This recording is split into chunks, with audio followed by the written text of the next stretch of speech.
Welcome back to the Armchair Benchwarmers. We are back in the studio. My name is Az, and we got the man himself, Brian over here. Brian, man. Big shout out to our viewers, and thanks for checking in. Big shout out to Tino over there in Yorkshire. Oh, Tino. Tommy B from London has been commenting. Oh, nice. Thank you, Tommy B and Tino, man. Hope you're ripping it up over there, bro. And what's that? Where's he? Yorkshire. Oh, man. Massive shout out to you, bro. Have an awesome time over here. And from the Armchair Benchwarmers, man, we'll be supporting you from back in Aotearoa. Social shout outs. Thank you for tuning in on our YouTube channel. Don't forget to check us out on Instagram, TikTok, and also on our website. Are we on any other social media? Facebook. Yeah, that's the main ones. Check us out on those, and don't forget to follow, like, subscribe, comment. Man, we've had some awesome feedback. And donate. Don't forget to donate. Oh, yes. We these drinks here, I think, shout out to Manuka Fuel Energy Drink. We brought these from Pack and Save, so we're not sponsored. But if you do see this, can you sponsor us? Man, UTV. Yes. Man, it costs petrol to get to the studio, man. Costs money to get into the studio. So check us out. Lucky. And open to advertisers and sponsors, man. Look, if there's any collaborations, any of your products that you want us to put on the show, hit us up, throw us a DM. And we'll get back to you, bro. So let's kick it off, man. Fit check, brother. What do we got there, Brian? What do we got for today's show? Got this from the top of the ladder. Oh, top of the NRL ladder. They are top of the ladder, eh, bro? Thanks to Hanson. Damn. Well done. And what have I got, man? I've got a hat that I've just picked up from cleaning up in the garage. I haven't seen it for about 6 years. So I threw that on. And it's a All Blacks because of their win yesterday. Got an All Blacks polo. This polo, bro. This was this hoodie, man, was actually given from one of the All Black players. Oh, which one? It was the captain. Oh, Hardy. Yeah. No, it was him. I brought it at I think the outlet store in Westgate, bro. So what I do, bro? What have you been up to, man? Since we last filmed in the studio in West Auckland. The weather's been warmer. So been doing a bit of gardening. Oh, bit of landscaping. Any particular product? Any new products in the gardening arsenal there, bro? A new lawnmower, just a new lawnmower. And is that the one that you also use as a hedge trimmer? That's the one. One. Give us a demo, bro. How do you? So what happens? So there? you mow the lawn, yes, and then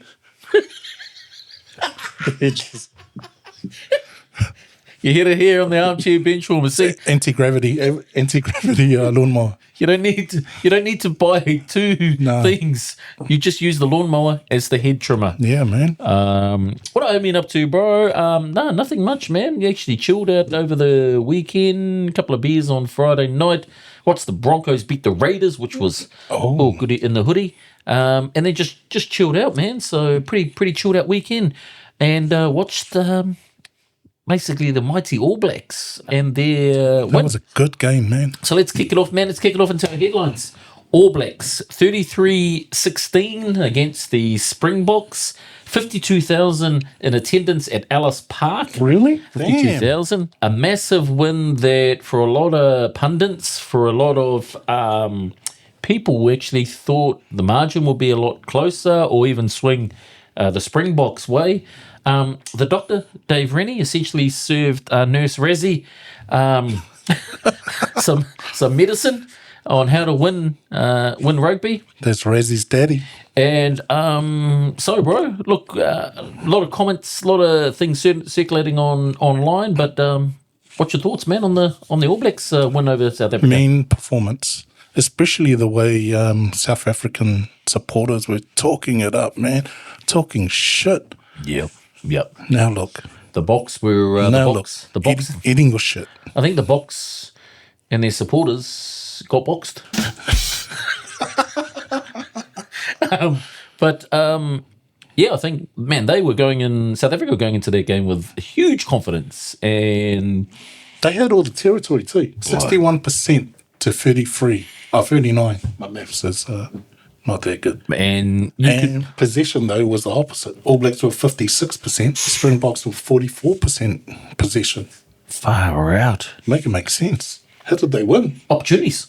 I think the difference was Dave Rennie also quoted another statistic. It was something like 3.67% on average. The South Africans would score 5.5 in the 22. Yeah. But the actual statistics were 0.9% for this game and 3.67 points in the 22 metres to the All Blacks. So quite an interesting statistic, but one that was critically important when the All Blacks in their win, that clearly the All Blacks should have took those opportunities and converted them when 14 mattered. turnovers for the All Blacks. Far out. The Springboks conceded 23. Most of them knock-ons from the AC pieces. Because the Springboks, man, they were, like flipping. Actually, let me just stop that, man. Flipping, what a win for the All Blacks. What a flipping win for the All Blacks, man. Well done to the All Blacks, man. Flipping out the pressure. The doctor, man, they just go over there and smash them. Points-wise on that. So I caught it, man. 13 plus. We did. The Armchair Benchwarmers, man. We caught it, bro. We caught it. The Armchair Benchwarmers. Hey, there's no I think Wills called it a drop kick or something. Yeah, Wills. And that's... hey, where's Wills? Sorry. He got the call-up. He's on his way to Cape Town. Yeah, sorry, we forgot to tell you. Inform you. Yeah, Phil's got he got the call up. Who was it? Him and Jamie Hanna, eh? Yeah, because for the props. Bill, so enjoy South Africa, bro. Lord. And look, we'll let you have a day off on that one while you go over and battle the Lions on that match. But some of the celebrations through, or just some of the post-match performances, speeches that they had, they were pretty happy with that. Arnie Savia, I saw crying, I think on his own private Instagram page or YouTube. Dave Rennie, absolutely happy. Will Jordan. They call Ellis Park the graveyard, All Blacks graveyard. Man, what is that? Because they've lost more than they've won there. That is, they've got the worst win record there against the Boks. It's like 77% the Boks win over there against the ABs. So the next park is Cape Town, which is 60. I think it's 60, about 65% for the Bockies. Interesting, and man, that was purposely set up by the bloody Springboks to have their first game at a field where the All Blacks don't perform, but man, surprise! All Blacks with the win, man. Main win, man.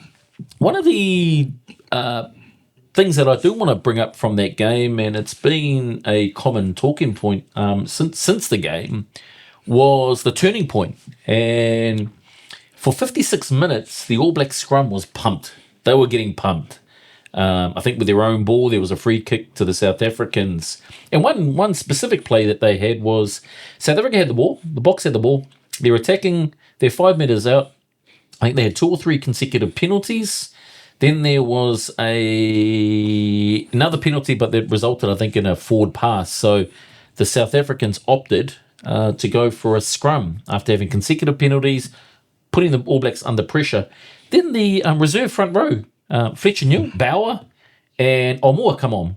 It was after Omua come on, man. Oh, man. Totally different scrum. And then they get the free kick back when the All Blacks were under pressure. Man, how good was that reserve front row? Awesome. Electric. Whoa, they were just... They were the key difference, man. They put the All Blacks on the front foot, and the South Africans... Man, so that South African front row, man, they're huge. I didn't see the bomb squad. Where were they? Usually their benches comes on and fucking takes over. I think the bomb squad were recovering from the All Black bomb squad, bro, that was being delivered on the field, man. Bro, George, bow down to me, Bauer. You're the man, bro. That was bloody awesome. I saw for Omua. Man. What a difference. What a difference he made when he came on. Fletcher, no nonsense, Newell, man, that just stabilised their scrum, gave the All Blacks the platform to work from, and the rest is history. Any other players in the All Blacks that stood out for you? Jordie Barrett, when he saved that try on the try line, man. rolling more. Was that a fluke? No, that's skills. That's skills, bro. Do you think he trained for that? When someone goes to the try line, I'm going to just wait and try and hit the ball out. All the time, bro. We do that all the time. After we do a few Broncos, yeah, we do that. Jordie, if you're watching this, please authenticate if Brian and you practice that at your... Text me, Jordie. He always texts me for tips. Another one, Fabian Holland. Bro. Their charge down. For a guy that hasn't played Super Rugby, comes into arguably biggest pressure cooker of his career to date and plays 80 minutes and, man, to me, thoroughly deserved a Man of the Match award for that. And, yeah, bro, that's a awesome pick. That guy was smashing people, running over people. Man, his energy levels, he was just enthusiastic. Man, well done to Fabian, man. You were awesome. Any others, bro? Any others that you sort of felt just the 15 that were on the field at any one time? I think that was an interesting fact. Is that through that I couldn't find out, like I couldn't really single out one particular player. Like we note Jordie, we note Fabian, but you could go through the whole 15 or the whole team, including reserves. And they could all have Man of the Match titles. Everyone played so bloody well on that. So, and even Dave Rennie's coaching, for him to notice that they were under pressure and for him to make those selections and bring those players on at those critical moments. I mean, admittedly, I think Barrett came on when that was a forced injury with a collision with Josh Lord for De Groot. But, man, for him to be able to identify that, man, what a coaching masterclass from Dave Rennie and his team.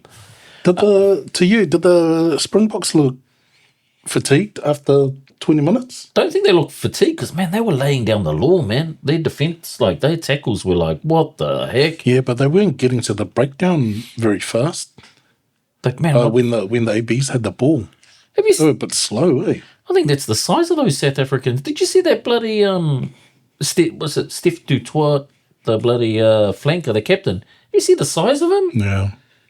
I'll smash him anyway. Oh. Fatigue, I definitely noticed that the pace of the South Africans seemed to reduce as the game went on, which I think we identified in our previous episode. If you haven't seen it, check it out. Is that the mobility of the All Blacks would start to take its toll. And this new model, this new style of rugby that they're playing, man, it was definitely noticeable, I think, in that last sort of 20, 30 minutes where the All Blacks picked up the pace. Or they just operated at the same pace that they started with. And the South Africans seemed to get a little bit bamboozled. They look like they, at the end of full time, looked like the All Blacks could do another half. Do another 40. Yeah. They did not look tired at all. Well, the Springboks on the other end, man, they looked like they needed a massage. Far out, they'll probably be getting the massages from, and probably an earful from Coach Razzie, man. Oh, no happy ending from Razzie. No happy endings, bro. Although I have to make a shout out. I saw, one of the things with the South African supporters, man, big shout out to people that were in attendance at that stadium, for them to show the haka the respect it deserves and to be completely silent with 52,000 people. And respect to Razzie for requesting that. Yeah, that was pretty cool, that he specifically said that, and he was quite, he was quite gentle in his request. But for them to honour that, one thing to do that, especially when you've got all the emotional patriotism, everything's going through there. It's like, no, we're going to beat the All Blacks. But for that moment, they just the respect they deserve. So, South Africa, you and your supporters, well done. Razzie, well done. Please stand up, man, for you to make that request and respect the haka it deserves. Well done to you. So, and just have to say, look, Adi Savia too played none of the internationals in the greatest rivalry tour, and to jump straight into action. How did you think his performance went? It wasn't spectacular or anything, but he did his job. I mean, as a team, they all worked together to get the job done. No one really, like you said before, no one really stood out. There was moments that stood out, but there was no one like for a long period of time that stood out. It was the whole team. It was a team effort. Their set pieces, man, loved it. Yeah, it was just an interesting feeling to go and look at it and go, far out, that was just a collective effort. And for them to win and not single out any particular player. Although I don't think Will Jordan should have got the man of the match, bro. Fabian Holland probably should have went to Fabian Holland. But anyway, that's another story. One thing I liked about Artie, and I've questioned his captaining capacity and attributes to hold that, especially for the All Blacks, but I really was encouraged by the fact that he was questioning the ref on some of the calls. And as a captain, that's essentially what you got to do, is sort of be the leader of the pack, but also be the person that's able to capitalise in other areas. And his questioning of the ref on some of those decisions was bloody awesome. So well done to you. Ref had a good job too, eh? When he overturned the TMO. That was awesome. That was the right call too. And I think it's starting to creep into refs having that position where they can override those calls, because before they've been too scared to make those calls. And for a ref to make that decision in South Africa, well done. Yeah, there were two decisions or one decision where he was made a change on that? Oh, I only remember one. Sorry, I'm just looking at this. Adi Savia tackle.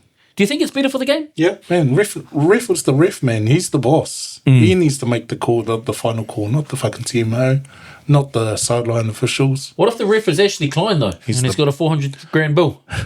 He's the best referee that the NRL has. One mention I have to make on the South Africa players, they're number 8, Jasper Weiss. Oh my gosh. Bro, he was running through the All Blacks. Wow.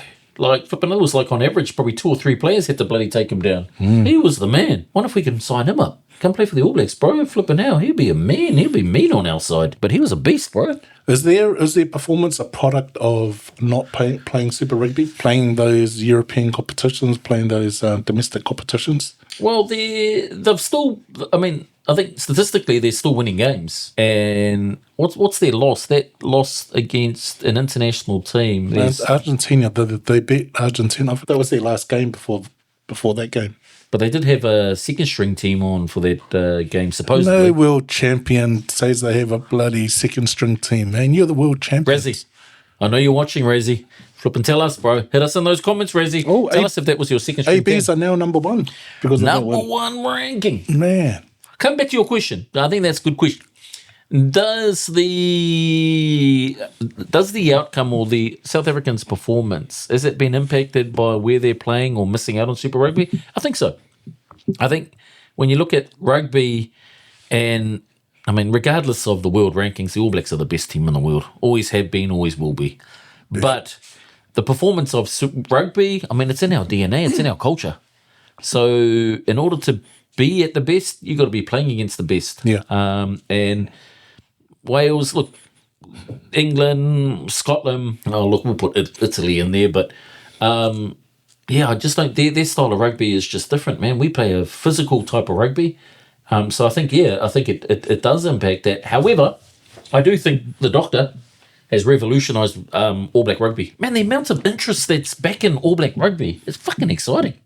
It is, eh? Everyone's just buzzing. Everyone's watching it. The aura's back. The aura's back. So Dave Rennie, man, and your team, Tana, the other 2, I don't know their names, but well done to you guys, man, because that, like the All Black players seem happy. You know, seeing them talk, like they just seem. You can sense the vibe, eh? They just seem bloody happy, man. Like boys. And they come up with the result. But I do have a but. Oh. I do have a but, Brian, and it's not the one I'm sitting on. What is it? I don't think the All Blacks got out of third gear. You reckon? I don't think. I don't say that's a like that performance there. To me, though, wasn't. They won. They did some really good things, right? They were cruising. But they like it wasn't a good performance from them. I thought it was a good performance. Tries were opportunistic. There wasn't any set plays that they had, with the exception of having 2 players down. Hardy passes off to Will Jordan. But I think that game was quite scrappy. I think the game was closer than what the scoreline says it was. If South Africa had not conceded those turnovers and not knocked the ball on, it might be a different story. They still would have lost. I think the All Blacks were lucky, man. I think you're right. But not by that much.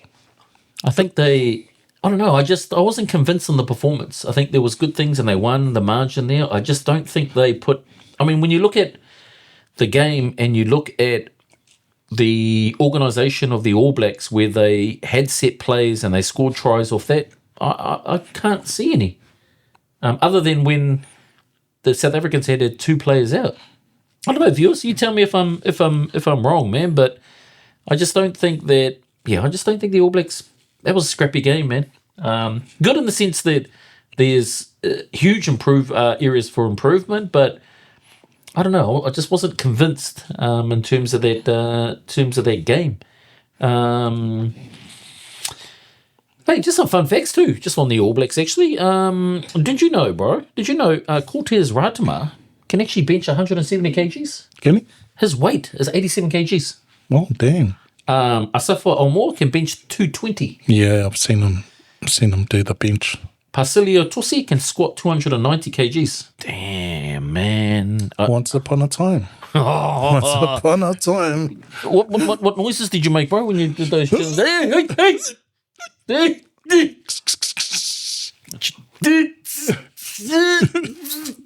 Do you see some of those weightlifters at the Olympics and the Commonwealth Games when they do that and then they faint? Bro, do you know they some of them split their asses? No, I didn't know that. Anal separation. Oh, shucks. Yeah. That must be a real bummer. Yeah, it's a thing, eh? Damn. Well, I mean, I suppose if you've, got weight, lack of oxygen. Usually it's squats and... something's going to happen. It's like, man, you're either going to flip and get all yourself or faint. That's what it does. Your anus separates, it rips. Nice. Hey, some fun facts.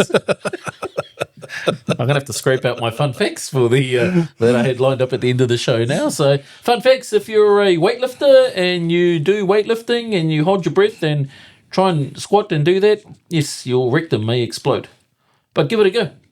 It's an Olympic and Commonwealth sport. What else have we got here, brother? What else have we got here? That's what I wanted to know from the viewers, bro. Did you get up to watch the game? Yep. Live? Yep. Damn. I was texting you, Dick. That was a question I was trying to get going.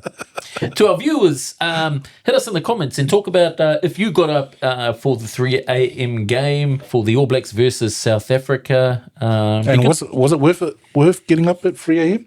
True. Yes, it was. And what did you have? Yes. Tell us what you were doing during the game at 3 a.m. Did you? I was trying to stay awake. Man, I couldn't actually sleep, man. I was trying to go to bed, and then I went to bed at 1, woke up at 2, and then I was straight into it. Had a cup of tea, sandwich. What were you doing, bro? What were you doing during the game? I was asleep, and then my alarm went off at 3, and then I turned on TV, and I just caught them coming out of the dressing rooms. Damn. With was the Springboks coming out with little kids?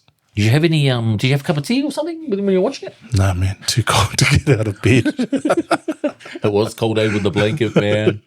Well, viewers, tell us what you were doing, whether you got up to watch the game, whether you're watching it legally through some of the channels that you're not through, or were you watching it legally through Sky? And also, what were you doing? Did you come back from the nightclubs and go straight into it that my barber actually said he was doing? Did you sleep? Were you partying? Did you have a group? Tell us in the comments and let us know what you're doing for that game. So the All Blacks are playing the Lions on Wednesday, so it's no rest for the wicket. But I think that will be a cricket score for the mighty All Blacks. So well done to the All Blacks for winning that. Next test is where we're Cape Town. 30th. Yeah, Cape Town. Against South Africa. So no doubt the Boks will be come back with some revised energy. Interesting comment from the captain of the Springboks. What's his name? Steph Dutoit. Basically said he thought the All Blacks were actually going to play a different game. So they clearly must have been playing for a very fast thing, but the All Blacks actually went the opposite and actually slowed things down. Yeah, it wasn't as fast as I thought it was going to be as well. And they weren't doing that, the move where they get the 2 sweepers. I didn't see that in the test, although I saw that versus the clubs. They only had 1 sweeper during the test. Well, there you go. You heard it here first on the Armchair Benchwarmers, where we've got no sweepers, but they haven't got the sweepers, but we've got the sweepers. So that is us. All right. So good luck to the All Blacks, and no doubt we'll be talking about this week's, or both games actually, on Wednesday and also Sunday. So moving along. We mentioned on our discussion, and it was quite a popular discussion, so thank you to the viewers. Thank you to the people that took some time to drop some comments on our social platform pages, YouTube, Facebook, Instagram, TikTok, being our main ones. And that discussion arose around Auckland Rugby, or Auckland First 15, and returning, or why it shouldn't be in televised. Some interesting comments there, bro. Did you get a chance to have a squiz over those, and what were your thoughts on some of those comments? Oh, no, it was boring. It was all about Kelston. But it was interesting because it talked about some of the mental protection for a lot of these students and the perceived pressure that they're under. So quite an interesting discussion around that.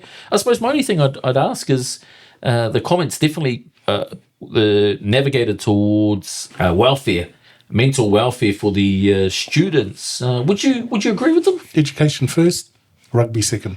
Yeah, it's an interesting thing. You go to school to get educated, not to play rugby. Although some of those NRL contracts and Super Rugby contracts might be a... Yeah, it's a plus, but, man, especially us Islanders, parents didn't come here to... grandparents didn't come here for you to, play rugby and not make any rep teams. Came here so you can get a good job, man. That's some good points. Get an education and get a good job. And not work in a factory like them.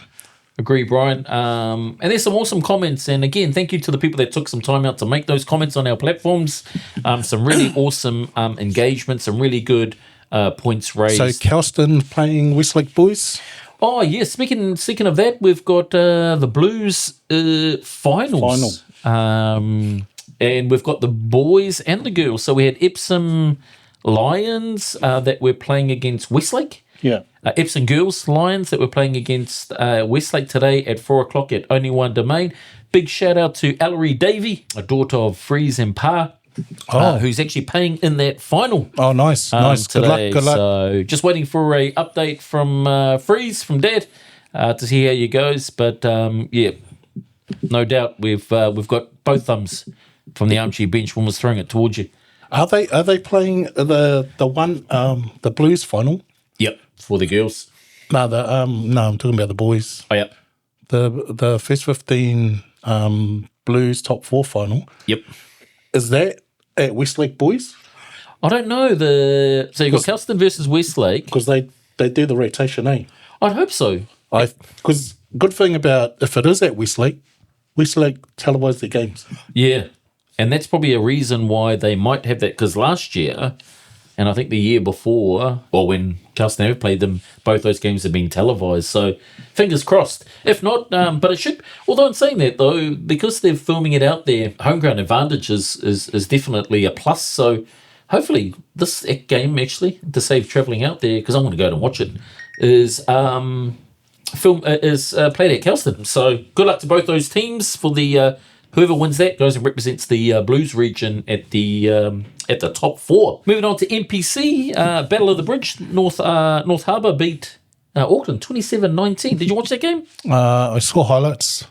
Not a bad game, actually. Not a bad game. But, man, Auckland, man, I don't know what it is, man, but fire out that Harbour team, they get the bagging rights. They're pretty good, man. Is that Leota from the NRL? Yeah, they went to Moana. Yeah, they went to the Moana. Yeah, he's a beast. He's a beast. So well done to North Harbour. The other games, don't know, didn't check them out, don't know the results. Taniwha? Yeah, one special, man. Man, big shout out to the Northland Taniwhas, man. So the last time they held that shield was 1978. Holy shit, I wasn't even born. Seeing, what's his name, the halfback for the Blues in Northland, he was crying saying his speech, man. So it meant a lot to the Northland Taniwha, and to take that off Canterbury. So yeah, what a awesome one. Although, have they got any games? Who do they have to defend that against? Whoever they're playing next. Isn't that how the Ranfurly Shield works? But doesn't it have to be a home game? Oh, does it? That they play them in? So I think it does. I think it has to be a home game. Oh, okay. Because Northland played Canterbury down at Canterbury, and then I think Canterbury played Bay of Plenty and took it off Bay of Plenty in Tauranga. So yeah, well done to the Northland Taniwha, man. They play Tasman at home on August 30th. Is it a Ranfurly Shield match? I don't know. That's a home game for Northland. Because I think they have to defend it a certain amount of times in the year, and I think they might be able to be selective, or there might be... Yeah, because you'd have to be selective, because from now on, you wouldn't know who would win that shield. So yeah, no, because I thought whoever holds the shield, if anyone beats you, they get the shield. I thought that's how it worked. Nah, you got to be. I think you have to be playing at home. Well, educate us, the viewers. Tell us what the gig is. If not, we're going to search it up on AI. So tell us what it is, bruh. Tell it what it is. So moving on, man, to the NRL. And I'm excited about this, bro. I'm excited about this. I'm excited. Broncos defeated the Raiders, bro. I thought you were going to talk about the Warriors. Broncos defeated the Raiders. The Warriors, man, made to work against the Rabbitohs. Dolphins too strong. And last night, the Tigers defeated the Roosters. Let's start off with those Warriors, bro. Convincing against the Rabbitohs? 45-26, that's convincing, bro. Dare I say it? Not yet. Number one ranking with two rounds to go. Just by 1 point. So if Hansen didn't get that over, it would have been equal. First equal with penalty. Now it makes sense. Points differential, yeah. Because I heard there was a Webby call for them to do the drop kick, but I didn't actually get it. I thought they were just rubbing in their win. But clearly, he's a lot more intelligent in rugby league than I am, and that's why it was positional on the ladder. What do you think of their performance? Good performance. And Tyson Hansen's performance at, number 6? It was quiet. They didn't give him the ball till later on in the game, because usually he does kicking duties and everything, but that was all Harris Garvika, so I don't know what was going on there, but obviously it was planned. Barnett had a mean game, strong runs, 20 runs, 182 run meters, 33 tackles, 64 minutes, and he's coming to the Broncos. Yeah. Unlucky. Tane Tuapiki was taking over kicking duties. 100%, 8 out of 8. And then there was what's his name? Laban. Who's a bit quiet, eh? Wade Egan. Did he play? Hey? Did he play? Yeah. Can't remember watching him. Probably too many beers. Man, he had a mean game. Australia or Kiwis? Who? Does he qualify for Kiwis? I think he does, eh? Yeah, he's been here, I think, 3 years now. Come to the Kiwis, bro. Come to the Kiwis. Fisher Harris, how did the fish go, bro? How did fantastic go? He had another solid game. Man, Hokianga represent, bro. Kohu represent. Good on you, fish. Good on you, fish. You think they're going to hold that number 1 ranking going and take out the minor premiership? Minor and the championship. You heard it here first in the Armchair Benchwarmers. Right? It's over. It's over. Other teams don't even participate. Might as well stay home. But good win for the Warriors. But giddy up, bro. Giddy up. The mighty Broncos, bro. Defeated the Green Machine. What a game. If you haven't watched rugby league and you want to know what it's all about, if you want the entertainment aspect, if you want to know what's good, if you don't even follow rugby league, you would after watching the Broncos versus the Raiders. What a game. What a performance. I don't know how they won. They had less territory and less post-contact meters. It's just the Broncos way, bro. And they still pulled it off. It's just the Broncos way, bro. That's us. We just find the way to wins. Kerrigan got sent off as well, and they were trailing. Man, it's not pitter-patters, man, ref. It's not pitter-patters, man. It's rugby league. NRL. But all I've got to say, Brian, we're back. Bro, we're back for 2026, bro. We are back. Have you guys got your own comp happening? The bottom 4? Bottom 8? The Broncos are back. The Broncos are back. See? That's us, man. Don't be surprised, bro, if we end up in finals. Oh, you guys might win the New South Wales Cup. All I can say is when I checked the NRL table, Cup. I saw the Titans and the Dragons below us. Yeah. We're not getting the wooden spoon. Anyway, boys, prepare for 2027. That's where it is. But looking forward to finals. We're week 26 of 27. So good luck to all the teams at the business end of the season. Who are the teams that might not make it into the finals? Who are the teams that are Rabbitohs, one of them? Who is in the top 8? I know the top 4. So who we got in the top 4? We got the Warriors, got the Penrith, Roosters, and Dolphins. Yeah, and Dolphins. And then who we got sitting underneath that Storm? Are the Storm around? You got the Sharks, Knights, Rabbitohs, and Cowboys. Nah, Storm's sitting at 11 at the moment. That's us, Storm. That's us, Storm. Prepare for 2026. I think they still have a chance. 24. Oh, no. They're way behind. Oh, Storm. Far out. Well, interesting. It's heating up. It's heating up, man. We're getting into finals footy, so good luck to all those teams and also the ones that are trying to get into the top 8 on that. State of Origin's been confirmed, bro, Eden Park? Yes, I heard that. The week before and the week before that, there's a Warriors game at Eden Park as well. That's been confirmed. 16th of June, 2027. You going to go? No, it'll be too cold. Unless you're going to get a corporate box, then I'll come. Wow. Armchair Benchwarmers, man. Anyone that's out there and you want us reporting, man, hit us up with some tickets. We only do corporate boxes, though. We don't want to sit with the peasants. Because June, it's freezing. And here, we want some indoor, please. Look, there's nothing. From us, our requirements are pretty minimal. We're pretty minimalistic. We just want corporate box. Make sure that there's a heat pump in there. And we've got unobstructed views. It's not much. We're pretty minimalistic. So that's going to be interesting, bro. I still have a little bit of a weird feeling about that being in New Zealand, but I suppose being the first time. Well, we'll see. We'll see. Tickets. I wonder when tickets are going on there. So go and grab your tickets. 16th of June, Eden Park, State of Origin, mate against mate. Difference is that you don't have to catch a plane to go and watch the game. It'll be... there'll be heaps of Aussies coming over. Oh, it'll be massive, man. I wonder who gets priority, eh? I wonder if the Kiwis will get priority or whether the Aussies will get priority. Payne Haas, bro, is he going to be playing in the World Cup? What the fuck is he playing for if he's injured? That's what I thought. I mean, they always do this. Hey, that's the coaching at the Broncos, bro. If he, yeah, I mean, you guys aren't going to make the top 8. Might as well rest him. He could have. I mean, he could have went for his op weeks ago, and he would have been ready for the World Cup for Toa Samoa. One question, bro. Yo, if he isn't, are you dusting off the boots? Oh, I might have to. Have to. The old, I'm sure my old Slashingers are over here somewhere. Samoa, if you need a winger, he's over there. If you need a winger. How many tries did you score when you were playing, bro? Man, like 5,000. 5,000 tries. Per game. 5,000 and pre-season. 5,000, and that was only up to halftime, first game. Speaking of tries, there's been some awesome try celebrations that you would have seen. Dry arrows, bow and arrow. That's a very common one at the moment. The lawnmower. I think New South Wales. I think Fletcher, when New South Wales State of Origin scored a try, and they grabbed the ball, and then the team members huddled up, and then he threw it like a bomb, and then it blew up, and they all fell down. Brian Tottle's recent Spider-Man. Well, that might be Headhunters, but kind of same thing.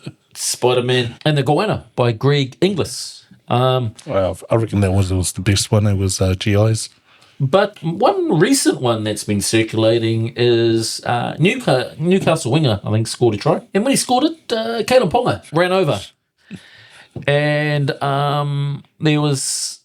Who did they play? I think it might have been the Raiders. And Kalen Ponga went to go and jump on him. I thought you guys played the Raiders. Yeah, Titans, someone... Look it up. But as Kalen Ponga sort of ran over to congratulate his teammate, who was still lying on the ground, Kalen Ponga jumped on him and started to dry hump him. And some of the media that's been circulating that, and he was followed by some of his other team members that seemed to follow suit. I've seen try celebrations in my time, but that one, bro, that's a no-go. Last time I saw that was at Custom Boys, but they weren't playing rugby. They were doing it at lunchtime for some reason. I think that was at Messi, bro. I knew I'd seen you somewhere.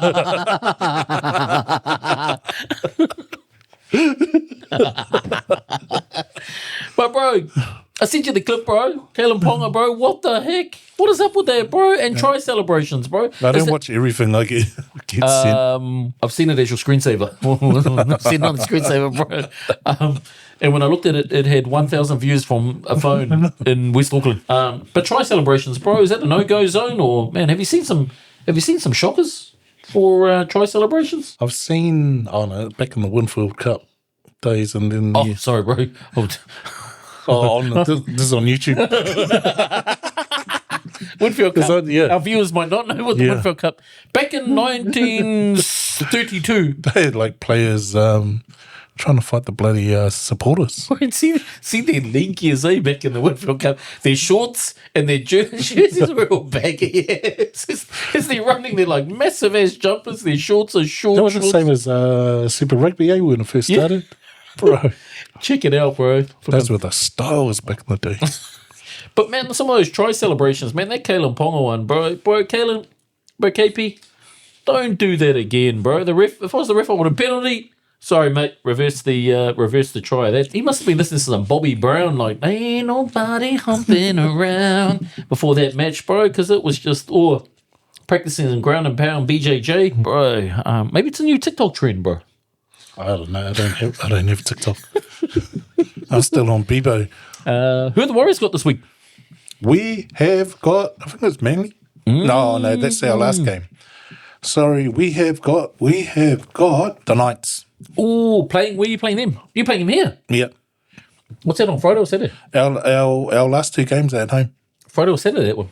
That one's a Sunday game. Oh, good afternoon footy. And then we got Manly on Saturday. Oh, at home as well, early one. Cams, if you're watching, bro, hey, I know you'll be taking Manly against the Warriors, bro. That'll be a good game. Yeah, you too, Regan. Oh, and Riggs, bro. So, well, good luck to all the teams competing in that final. But yeah, just hopefully in your final celebrations, don't do what Kalen Ponga did, bro. That was cracker, bro. In other sports, the Black Ferns played at Go Media Stadium. Did you know that game was on? No. It wasn't until people started posting Warriors won, the thing won, the All Blacks won. Hey. So they played the Wallaroos, had a convincing win against the Wallaroos over the weekend. But one cool thing was the Sititi family. Big shout out to the Sititi family. Seymour Sititi, legendary Manu Samoa player. Ford, his son Wallace Sititi plays for the All Blacks. But they also had another family debut for the Black Ferns, Amarante Sititi. So well done to the Sititi family, and congratulations to another international debutant and playing for the Black Ferns on Saturday. That's mean. You mentioned some boxing before we started filming on that. That was just the Romero Lopez fight. Did who won that one? Lopez. Ooh. Yeah, Lopez won. Although in the 5th round I thought he was going to lose. Romero, I think that was the only round Romero threw double-digit punches. I was watching the post-match commentary. Yeah, there was for the fighters. Shit. Man, there was one dude's face that was damaged. There was another guy's face that wasn't. So the guy whose face was damaged, his face got damaged on the 5th round. He won by unanimous decision. Hey? Yeah. One of the refs called it a fucking draw. I don't know how he called it a draw because clearly he won that. Damn. Yeah, there's one on one side of the affair besides that one round.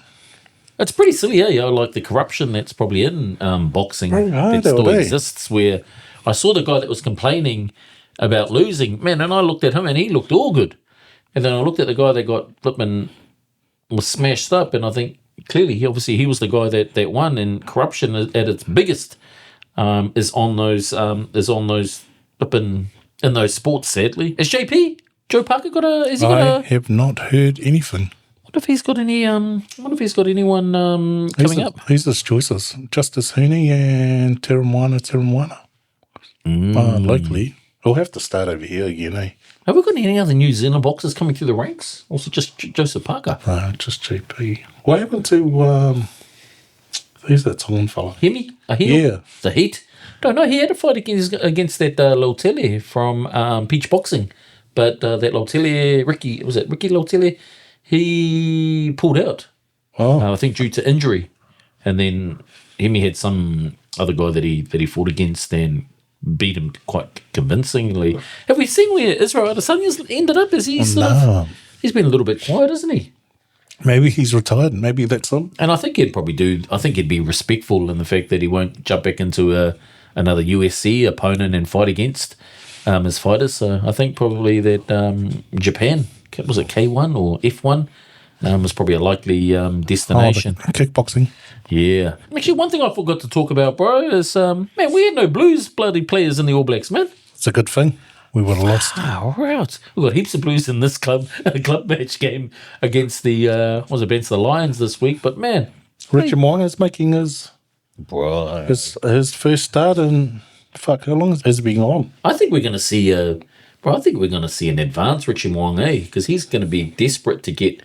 World Cup. He's going to be desperate to get that number 10 spot back. And Ruben Love, man, he did well. Not too flashy, but everything he did, man, he did it perfectly. Did the simple things nice well. Passes, good choices. Very, very nice. So it'll be interesting to see Mo'unga come back into action. And also Offa and Jamie Hanna straight into the reserve bench. Yeah. For Josh Lord and the head clash. How cool would that be, though? You're basically going to play one game. Because this is the last of the club games, eh? And then it's international, and then 1 week, and then an international. Yeah. And then that's it. Oh, no, then they've got America, Baltimore, and then back for the Bledisloe Cup. Oh, aren't they going to play England? Yep, they do that after that. So you got the Bledisloe Cup, then you're playing against that for the, what was it, 5 Nations or whatever they do. They just won against Japan as well.